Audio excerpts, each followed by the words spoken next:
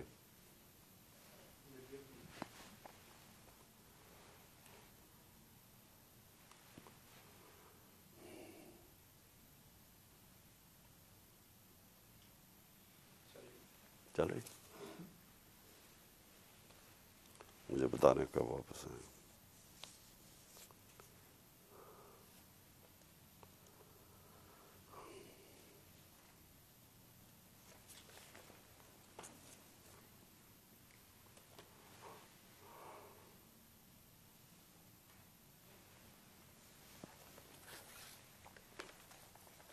ٹھیک ہے، ہو گیا.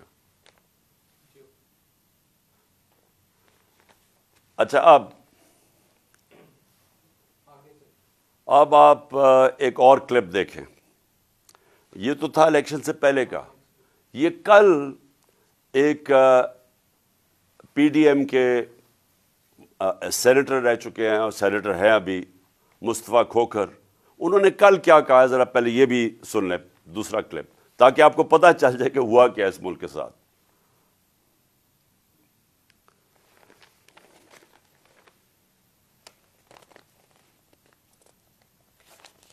چل رہا ہے.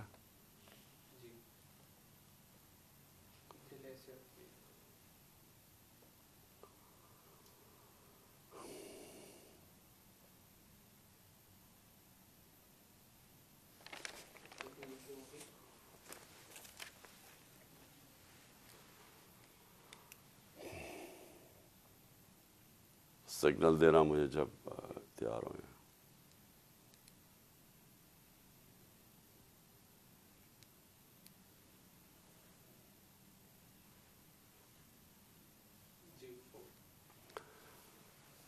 تو میں یہ آپ کو اس لیے دکھا رہا ہوں کہ یہ جو ساری سازش ہوئی تھی، اس میں ہم کسی کو اور کو نہ کہیں، ایک آدمی کا فیصلہ کرتا ہے، وہ تھا آرمی چیف اس وقت کے جنرل باجوہ. انہوں نے یہ فیصلہ کیا ہمیں ہٹانے کا. کیا وجہ تھی اس کے پیچھے؟ کیا یہ سمجھتے تھے کہ واقعی شہباز شریف اور یہ اسحاق ڈار کوئی بڑے جینیسز ہیں جو آ کے ملک کو ہمارے سے بہتر چلا لیں گے؟ کیا وجہ تھی کہ انہوں نے ایک سٹنگ گورنمنٹ کو گرا دیا؟ ہمارے لوگوں کو آ کے، وہ جس طرح ابھی مصطفیٰ کھوکھر نے بتایا کہ بیپ کے ممبرز اور ایم کیو ایم کے ممبرز اور شہزان بگٹی، سب کو پتا تھا کہ یہ تو جو جدھر حکم ملے گا ان کو اسٹیبلشمنٹ سے، انہوں نے ادھر جانا ہے. تو ان کو ادھر جا کے بھیج دیا کہ جناب آپ جا کے ادھر چلے جائیں، اور گورنمنٹ گر گئی.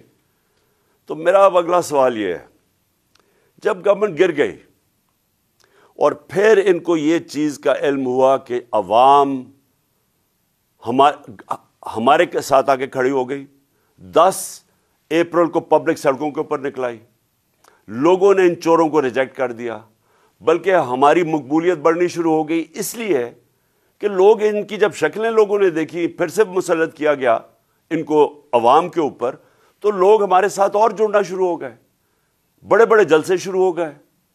اس کے بعد الیکشن جب کروائے گئے تو الیکشن کے ریزلٹس میں اس کے باوجود کہ پوری کوشش کی گئی اسٹیٹ مشینری اس کو ان کو جتانے کے لیے, اس کے باوجود ہار گئے. قوم نے اپنا ورڈکٹ دے دیا. دوسرا الیکشن ہوا, اس میں بھی ہار گئے. لیکن مجھے جو افسوس کی بات ہے کہ بجائے ایک سمجھیں کہ جناب جنرل باجوہ آپ نے غلطی کر دی ہے, آپ کوئی عقل کل تو نہیں ہے, آپ دیکھ رہے ہیں کہ لوگ کدھر کھڑے ہیں. انہوں نے ہمارے اوپر جو ظلم کیا ہے, جس طرح ہمارے اوپر ظلم کیا گیا, میں آپ کو یقین دلاتا ہوں کہ جنرل مشرف کے مارشل لاء میں اپوزیشن میں تھا, مجھے انہوں نے جیل میں ڈالا. میں نے کہیں اس طرح کا ظلم نہیں دیکھا جنرل مشرف کے دور پہ جو یہ جنرل باجوہ نے ہمارے پہ کروایا. ہمارے لوگوں کے اوپر دھمکیاں, ٹیلی فون سے دھمکیاں آ رہی ہیں. وہ جو ہماری حمایت کرے یا جو ہمارے ساتھ میڈیا کے لوگ ہوں, ان کے اوپر دھمکیاں. جو میڈیا ہاؤس تھا, سلمان اقبال وہ ملک سے باہر چلا گیا, اس کے بعد صابر شاکر ملک سے باہر چلا گیا, آج معید پیرزادہ ملک سے باہر گیا ہوا ہے اسی خوف سے. ارشد شریف, اتنی بڑی ٹریجڈی ہوئی ہے, اس کو جو دھمکیاں دی, کیا وجہ تھی اس کی؟ وہ ایک دیانتدار آدمی, وہ بتا رہا تھا کہ اس ملک کے ساتھ کیا ظلم ہوا ہے, کہ اچھی بلی گورنمنٹ آپ نے گرا کے چوروں کو بٹھا دیا. تو بجائے یہ کہ کریکٹ کرنا, ہمارے اوپر ظلم شروع ہو گیا.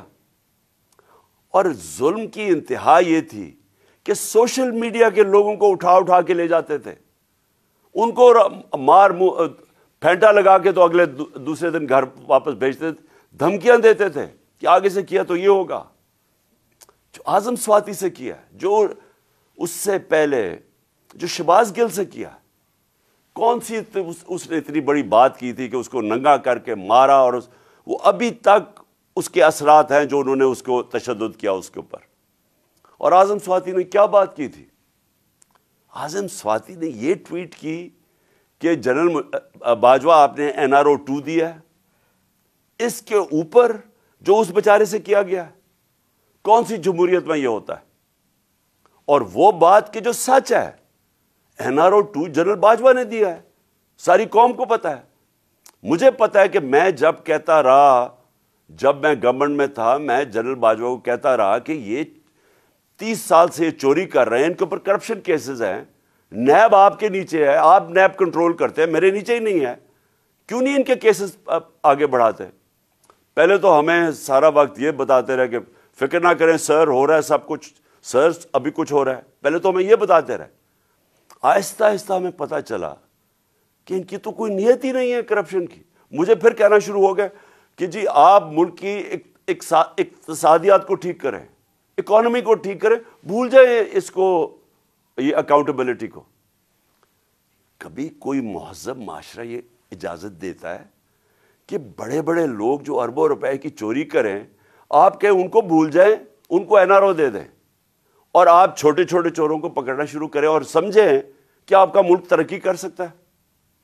کیا چین پاگل ہے جنہوں نے 450 وزیروں کو جیلوں میں ڈالا ہے پچھلے چند سالوں میں؟ کیا جو پریزیڈنٹ شی جن پنگ ہے اس کو اسٹیٹسمین مانا جاتا ہے, اس نے وہ کام کر دیا جو دنیا میں کسی نے کیا ہی نہیں ہے. 70 کروڑ لوگوں کو اس نے غربت سے نکالا ہے چائنا میں پچھلے 30 سالوں میں. وہ اس کا کیا ضرورت پڑی ہے کہ جو کرپٹ منسٹر ان کو پکڑے, ان کا احتساب کرے؟ کیونکہ کوئی معاشرہ بھی کامیاب نہیں ہو سکتا جب تک رول آف لا نہیں ہوتا, جب تک انصاف نہیں ہوتا, جب تک آپ بڑے بڑے لوگوں کو, جو اصل تو نقصان ملک کو بڑے چور کرتے ہیں, آپ ان کو پکڑ نہیں رہے, اور آپ کہہ رہے ہیں کہ جی نیچے سے یہ بیچارے چھوٹے چھوٹے لوگوں, پٹواریوں کو پکڑتے رہے. اور یہ ہمارے سامنے ہوا. شہباز شریف کو بچایا گیا, اس کو اوپر اوپن اینڈ شٹ کیس تھا, اس کا 16 ارب روپے کا یہ جو FI کا کیس تھا, اس میں تو کوئی شک ہی نہیں تھا. اور اس کا جو بیٹا باہر بھاگ گیا, آج جو سلمان شہباز واپس آیا ہے, وہ کیوں باہر بھاگا تھا؟ جیسے ہی ایف آئی اے نے اس سے سوال پوچھا کہ جناب بتائیے مقصود چپڑاسی اور نوکروں کے پاس اربوں روپے کدھر سے آئے ہیں, وہ ایک دم ملک سے باہر بھاگ گیا. اور اس کو ان ساروں کو واپس لایا جا رہا ہے. کیا ہوا؟ اس میں کوئی شک ہے کہ این آر او 2 دے کے اس سارے ملک کا ایک جنرل مشرف نے نقصان کرایا تھا این آر او 1 کا. اس ملک نے بھاری قیمت ادا کی اس کی, 4 گنا زیادہ ہمارا قرضہ چڑھایا انہوں نے 10 سالوں میں لوٹ مار کر کے. اب پھر جب ان کے اوپر کیسز تھے, 1100 ارب روپے کے کیسز ہیں, وہ انہوں نے پھر ان کو این آر او 2 دلوا دیا. تو کون تھا اس کا ذمہ دار؟ کس نے یہ کیا تھا؟ جنرل باجوہ نے کیا تھا. میں آپ کو چیزیں اس کی طرف دکھانا چاہتا ہوں کہ کیسے قانون انہوں نے بنایا جس میں بچے لوگ, جس میں ہر کسی کو بچایا گیا. انہوں نے جناب نیب لا کی سیکشن 4 میں امینڈمنٹ کی, اس کے اندر یہ فیصلہ, اس کے اندر کون بچتے ہیں؟ راجہ پرویز اشرف بچ جاتے ہیں اور شاید خاقان عباسی بچ جاتے ہیں. پھر انہوں نے ایک اور کیا, بے نامی دار کی ڈیفینیشن سیکشن 5E, اس میں مریم نواز پاک ہو کے نکلائی ساری چوری سے. پھر انہوں نے سیکشن 9 جس کے اندر شہباز شریف بچ جاتے ہیں, اور اس جس کے اندر کہ اگر آپ کسی اور کے نام پہ, یعنی اگر آپ میں پرائم منسٹر ہوں, میں اپنے خاندان کے نام پہ چیزیں لوں تو اس کا مطلب کہ آپ جواب دہی نہیں ہیں. تو جو ٹی کے سارے کیسز تھے شہباز شریف کے, وہ اس سے پاک ہو گیا. پھر سیکشن 14 کہ آپ کو بتانا پڑتا ہے کہ اگر میرے پاس کوئی باہر ایسٹس ہوں, یعنی انگلینڈ میں میری جگہ ہو یا کوئی باہر ہو, امریکہ میں ہو, تو اگر یہ پتہ ثابت ہو جائے کہ یہ میری جگہ ہے تو مجھے بتانا پڑتا ہے کہ یہ میں نے کدھر سے پیسہ آیا اس کو خریدنے کے لیے. وہ انہوں نے صاف کر دیا. اب نیب بتائے گی کہ ان کے پاس پیسہ کدھر سے آیا. یعنی ہر دنیا کے اندر اگر میں پبلک آفس ہولڈر ہوں, یہ میری ذمہ داری ہے بتانے کے لیے کہ اگر میرا کوئی بڑا محل میں نے خریدا ہوا ہے, مجھے بتانا پڑتا ہے پیسہ کدھر سے آیا. انہوں نے وہ قانون ہی ختم کر دیا. چن کے آصف زرداری بھی اس میں صاف ہو گیا. چن کے وہ لوگ جو 30 سال سے اس ملک کو لوٹ رہے تھے, ان ساروں کو انہوں نے پاک اور صاف کر دیا. یہ اصل وجہ ہے مایوسی کی آج پاکستان میں. لوگ جنہوں نے یہ تماشا دیکھ رہے ہیں کہ ایک طرف قوم مر رہی ہے اس مہنگائی کے اندر, اور فیکٹریاں بند ہو رہی ہیں, بے روزگاری کی قرضے چڑھتے جا رہے ہیں, ایک طرف یہ ہے, اور دوسری طرف یہ اربوں روپے کی ان کی کرپشن معاف ہو رہی ہے. اور یہ بہت بڑی وجہ ہے آج مایوسی کی. اور میں نے یہ جو ہمارے اوپر ظلم ہوا, میں صرف اس کے اوپر آنا چاہتا ہوں کہ مجھے ایک جگہ بتایا گیا جنرل باجوہ نے کہ جی آپ کے لوگوں کے اوپر ہمارے پاس تو فائلیں ہیں ان کی کرپشن کی, ان کے اوپر فلمیں بنی ہوئی ہیں, ان کی ویڈیوز بنی ہوئی ہیں. اب میں نے اس سے بھی کہا کہ کیا یہ ہماری ایجنسیز کا کام ہے کہ ہم ویڈیوز بنائیں اور گندی ویڈیوز بنائیں یا کسی کے اوپر کوئی اس کے اوپر فائلیں بنائیں؟ کیا یہ کام رہ گیا ہے؟ کیا یہ قوم اپنا پیٹ کاٹ کے اپنی ایجنسیز کو پالتی ہے, اپنی سیکیورٹی کے لیے پالتی ہے؟ وہ تو ملک کی سیکیورٹی کے لیے پالتی ہے. کیا یہ ان کا کام ہے آ کے بتائیں کہ جناب اس کے اوپر یہ فائل ہے تو ہم نے اس کی فلانی فائل بنائی ہوئی ہے اور ہم نے اس کا کوئی ویڈیو بنائی ہوئی ہے؟ یہ کدھر ہوتا ہے؟ یہ اپنے لوگ. اچھا, اور میں کوئی ملک کا دشمن ہوں؟ 50 سال سے قوم مجھے جانتی ہے, سارے پاکستان کے ایوارڈز میں نے جیتے ہوئے ہیں, سول ایوارڈ سب جیتے ہوئے ہیں. میں سب سے بڑا پاکستان کا وہ ہوں, یعنی جو جسے کہے کہ جو خیراتی کام کرتا ہے. کسی نے پاکستان میں اتنے پیسے نہیں اکٹھے کیے جو میں نے کیے. میرے اوپر ہر قسم کا گن. یہ سوچیں کہ میرا پرائم منسٹر, جب میں پرائم منسٹر تھا, میرے گھر کا فون ٹیپ کیا ہوا تھا, اور وہ ٹیپ ہی نہیں کیا, اس کے بعد وہ لیکس کرتے ہیں. یہ پرائم منسٹر کے گھر, کوئی یہ نہیں پوچھ رہا کہ اتنا یہ آفیشل سیکرٹ ایکٹس کی وائلیشن ہے. پرائم منسٹر کے پرائیویٹ نمبر کو ٹیپ کریں اور اس کو جا کے آپ پبلک کر دیں. یہ کہاں ہوتا ہے؟ اگر میں اپنے پرنسپل سیکرٹری, میں اپنے پرنسپل سیکرٹری سے بات کر رہا ہوں, وہ انہوں نے ٹیپ چلا دی, وہ کون کر رہا تھا؟ تو میں پھر سے یہ پوچھتا ہوں, ہم کوئی ملک کے دشمن ہیں؟ کیا میں کوئی پیسے لوٹ کے میرے باہر پڑے ہوئے ہیں؟ کیا میں کوئی ملک سے غداری کر رہا ہوں؟ لیکن جو ہمارے سے کیا گیا ہے، اور اعظم سواتی سے جو کیا گیا، اس کی بیوی کو ویڈیو بھیج دی، یعنی اس لیول پہ نیچے گرنا تھا کہ اس کے گھر ویڈیو بھیج دی اس کی، اور یہ کہنا، یہ کہا کہ جناب، اور ڈرایا گیا کہ تمہاری فیملی سیف نہیں ہے۔ اور قصور اس کا یہ کہ وہ کہہ رہا ہے کہ NRO2 جنرل باجوہ نے دیا ہے، ساری بچہ بچہ قوم جانتی ہے کہ NRO2 جنرل باجوہ نے دیا ہے، NRO1 مشرف نے دیا ہے، سب کو پتہ ہے۔ اس کے اوپر اتنی سزا، ایک سینیٹر کو، اس کو اٹھا کے، ہارٹ کا پیشنٹ ہے اعظم سواتی، اس کو کبھی وہاں بھیج رہے ہیں، کوئٹہ بھیج رہے ہیں اس ٹھنڈ میں، سندھ بھیج رہے ہیں پرائیویٹ جہاز میں۔ کون سا جرم کیا اس نے؟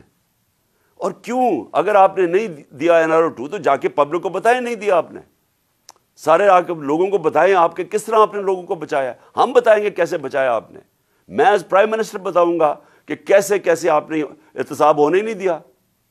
آپ نے وہ جب فیٹف کی لیجسلیشن تھی تو وہ خود کہہ رہے ہیں ہمیں، وہ اپوزیشن والے، کہ یہ تو جناب یہ بیٹھ کے انہوں نے آپ کی اشیرباب ملی تھی، اس کے بعد آپ نے وہ NRO کے یہ جو امینڈمنٹ تھی نیب کی جو اب ہو گئی، یہ تو تب ہونے کے چکر میں تھے، تب ہم کھڑے تھے۔ اور میں تب سے کہتا گیا کہ یہ ملک ترقی نہیں کر سکتا جب تک اس ملک میں رول آف لا نہیں ہے۔ کوئی دنیا میں ملک آج تک ترقی نہیں کیا جس کے طاقتور ڈاکو ان کو آپ چھوٹ دے دیں اور صرف کمزور لوگوں کو پکڑیں۔ کوئی ملک ترقی نہیں کر سکتا، یہ ملک آگے بھی نہیں بڑھ سکتا۔ میں آخر میں اب بات بھی کرتا ہوں کہ انشاءاللہ اللہ نے موقع دیا تو ہم اب کیا پلان بنائیں گے اس ملک کو اس دلدل سے نکالنے کا جو انہوں نے پھنسایا ہوا ہے ہمیں۔ اب میں جو اگلی بات کرنا چاہتا ہوں وہ یہ کہ ہم نے آپس میں مشاورت کی۔ میں نے پہلے کوشش کی کہ ہماری جو مارچ ہے، آزادی مارچ، حقیقی آزادی کی مارچ، ہماری کوشش یہ تھی کہ ہم ان کو، گورنمنٹ کو بتائیں کہ اس وقت قوم کدھر کھڑی ہے۔ لاکھوں لوگ سڑکوں کے اوپر نکلے ہمارے ساتھ آزادی مارچ پہ، اور سب ایک ہی چیز چاہ رہے ہیں، الیکشن۔ آج اوپینین پول ہے کہ 70% پاکستانی، سروے کے مطابق 70% پاکستانی کہہ رہے ہیں الیکشن کرواؤ۔ ہم نے آزادی مارچ بھی یہی کی۔ ہم نے گورنمنٹ کو کہ ایک آئین کے اندر رہ کے ہم نے ان کو پریشر ڈالنے کی کوشش کی کہ دیکھیں یہ عوام ادھر کھڑی ہوئی ہے، اور آپ صرف کہ جی ہمارے کرپشن کے کیسز معاف ہو جائے یا نواز شریف کو پاک کر دیں اور پھر وہ کوئی نیلسن منڈیلا پاکستان آ جائے اور اس کے لیے ملک ڈوبتا جائے، لیکن آپ کو صرف ایک ہی کرپشن کا پڑا ہوا تھا۔ میں صرف ایک آپ کو چاہتا ہوں کہ کلپ ضرور دیکھیں۔ یہ جس دن 2 دن پہلے، یعنی میں آفس سے گیا 9 اپریل کو، یہ 8 اپریل کو، اس پچھلی اپریل کو میں نے یہ کلپ ریکارڈ عوام سے خطاب کیا تھا۔ میں صرف چاہتا ہوں یہ آپ دیکھ لیں کہ یہ نہیں کہ مجھے نہیں پتا تھا کہ کیا ہوگا یا یہ جو ہوا ہے یہ ہمیں پتہ نہیں تھا، یہ ہونا تھا۔ اور اس کے اوپر میں نے 2 دن پہلے اقتدار چھوڑنے سے پہلے یہ ذرا کلپ ذرا دیکھ لیں۔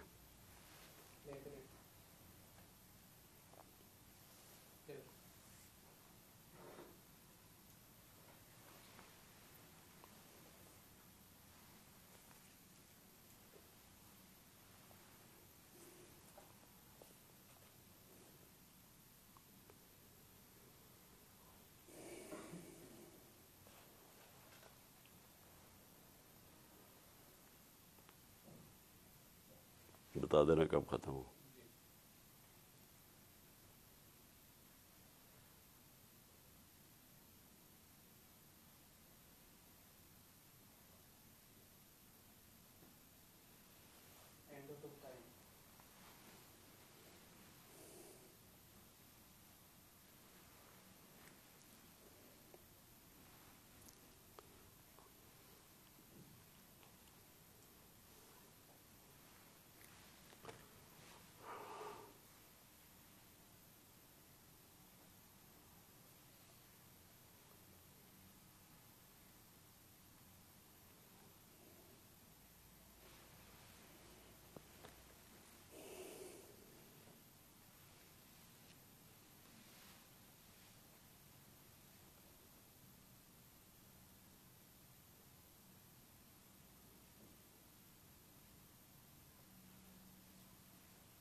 پتہ نہ کب ختم ہوتا ہے.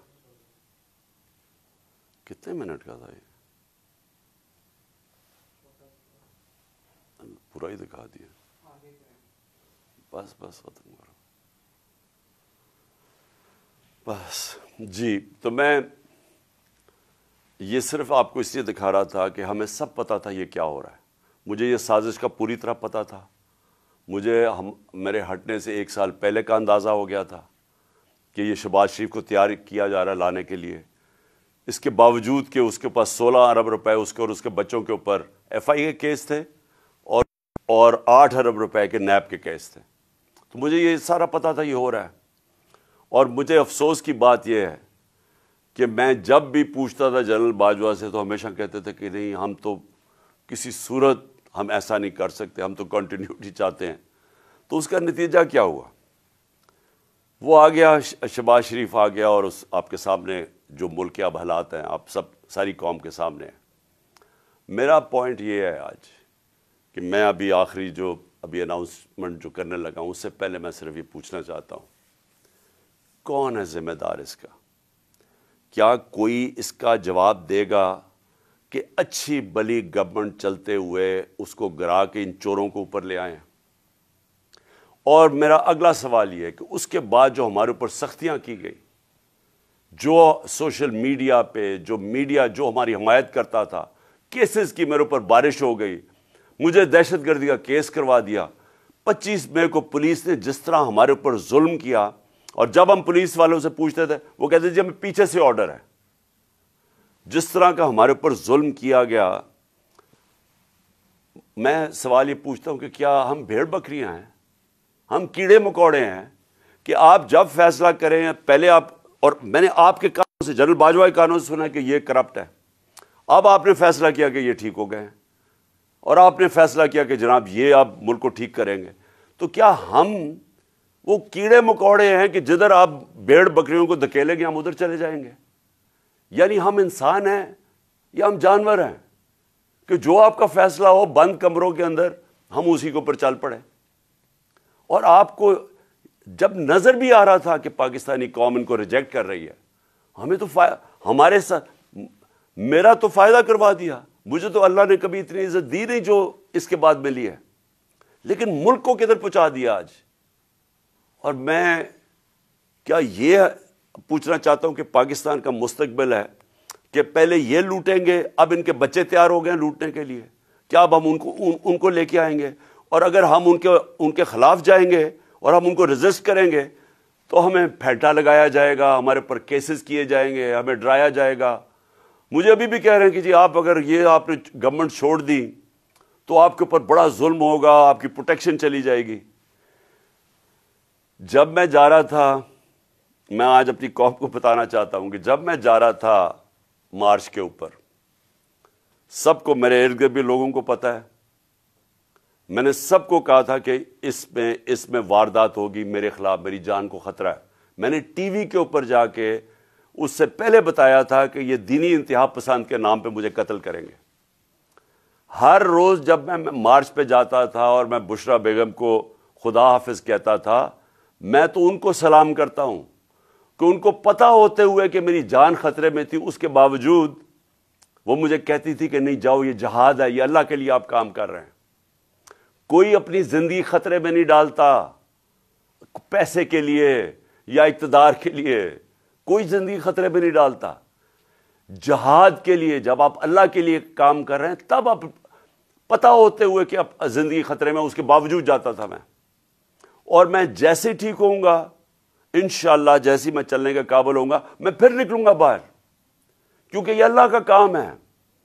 اپنی قوم کو حقیقی طور پہ آزاد کرنا یہ اللہ کا حکم ہے ہمیں. ظلم اور ناانصافی کے ساتھ سامنے کھڑا ہونا یہ اوپر والے کا حکم ہے, اس کو وہ جہاد کہتا ہے. امر بالمعروف پہ چلنا, کہ جب آپ دیکھ رہے ہیں سارے چوروں کا ٹولہ اوپر بیٹھ گیا ہے اور آپ چپ کر کے بیٹھے رہیں بھیڑ بکریوں کی طرح, یہ آپ قرآن کا جو اللہ کا حکم ہے اس کے خلاف جا رہے ہیں. تو میرے لیے تو یہ جہاد ہے, تو میں نے تو یہ رکنا نہیں ہے. اور میں اپنی ساری قوم کو آج کہہ رہا ہوں, میں نوجوانوں آپ کو کہہ رہا ہوں, یہ کبھی جو یہ 7.5 لاکھ ہمارے لوگ ملک چھوڑ کے گئے ہیں, مجھے افسوس ہے کہ دیکھیں آسان راستہ ہے میرے لیے، میرے لیے کیا آسان زندگی تھی. میں کرکٹ کے بعد کچھ بھی نہ کرتا، تھوڑی سی کرکٹ کے اوپر بات چیت کرتا ہوں، اللہ نے مقام اتنا دیا ہوا ہے میں کروڑ روپیہ کما سکتا ہوں، مجھے تو کچھ کرنے کی ضرورت نہیں تھی. لیکن اللہ نے ہمیں کسی مقصد کے لیے پیدا کیا ہے. جانور آتے ہیں، بچے پیدا کرتے ہیں، کھا پی کے مر جاتے ہیں. تو انسان بھی اگر اس کو اب سمجھ ہی نہ آئے کہ اللہ نے ہمیں کسی مقصد کے لیے پیدا کیا ہے، تو اس میں جانوروں میں کیا فرق رہ جاتا ہے؟ وہ جب قرآن کی آیت ہے کہ جب انسان فرشتے سے بھی اوپر چلا جاتا ہے لیکن گرتا ہے تو جانور سے بھی نیچے چلا جاتا ہے. تو میں اپنی ساری قوم کو کہہ رہا ہوں کہ دیکھیں ہمارے سامنے اب دو راستے ہیں. ہم ان چوروں کے ٹولوں کو مان لیں تو ہم اپنی تباہی کر رہے ہیں. اس ملک کا کوئی مستقبل نہیں ہے. ایک ہی راستہ ہے کہ ہم جدوجہد کریں.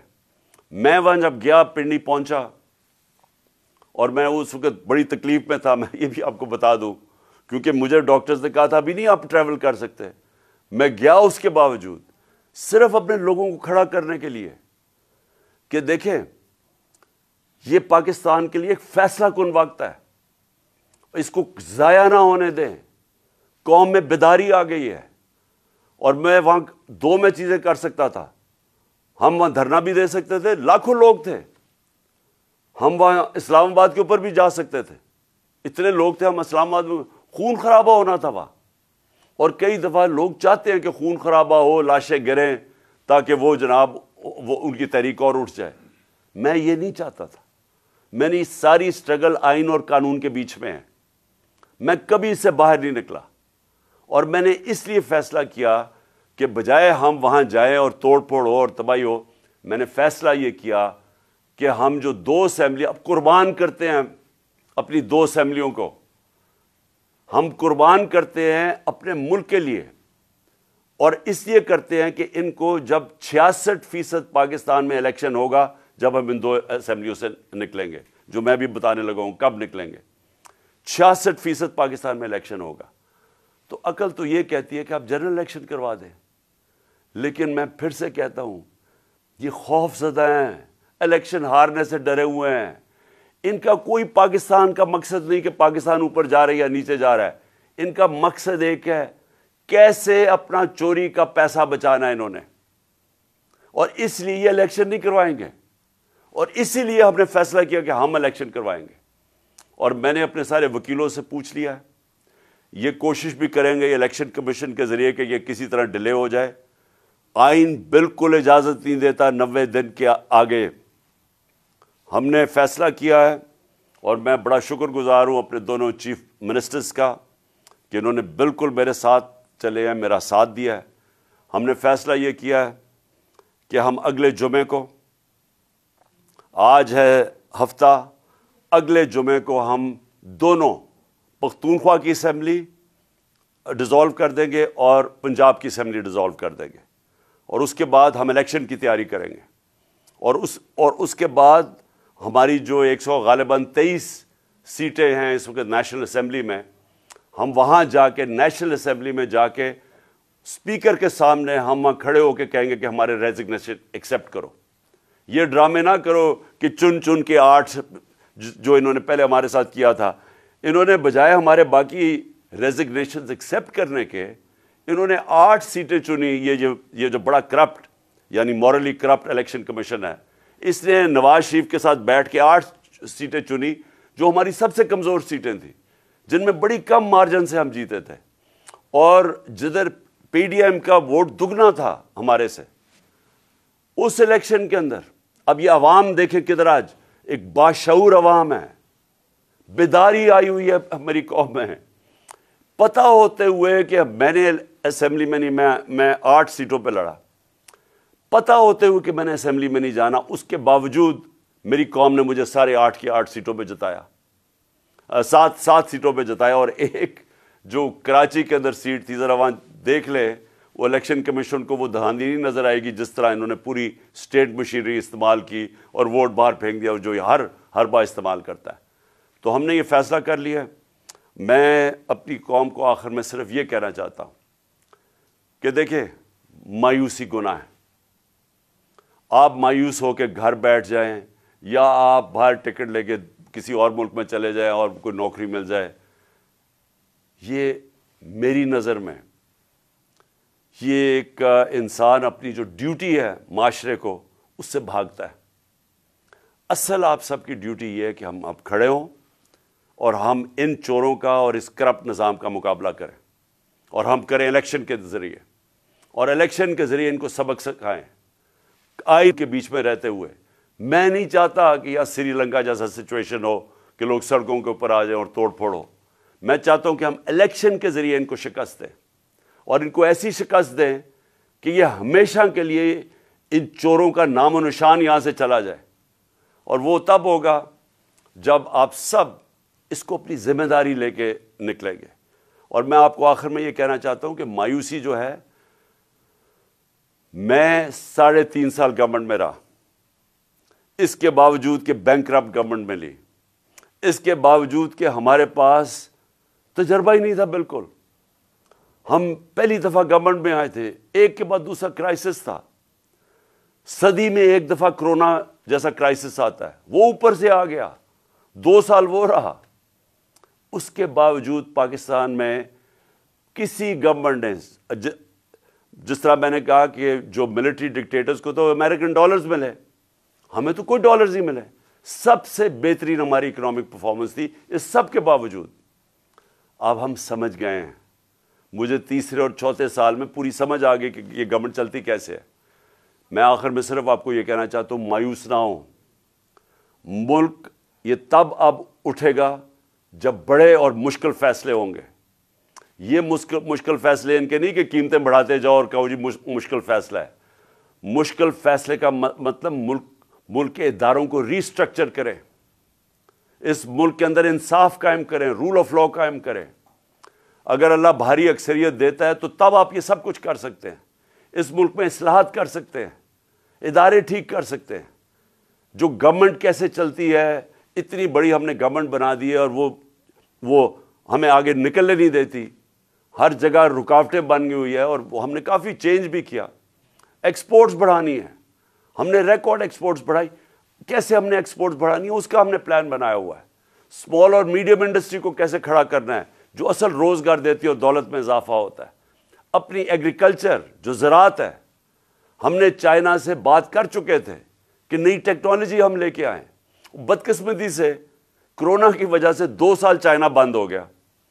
وہ جو نئی ٹیکنالوجی سے ہم نے صرف اپنی، اگر ہم وہ چھوڑیں کہ جو چائنا کے اندر وہ پیداوار لیتے ہیں 1 ایکڑ سے، ہم اگر اپنی دگنی کر لیں تو اب یہ سمجھیں کہ پاکستان کے اندر ایک انقلاب آ جائے گا۔ میں آخر میں یہ کہنا چاہتا ہوں کہ کوئی مایوس ہونے کی کوئی ضرورت نہیں ہے۔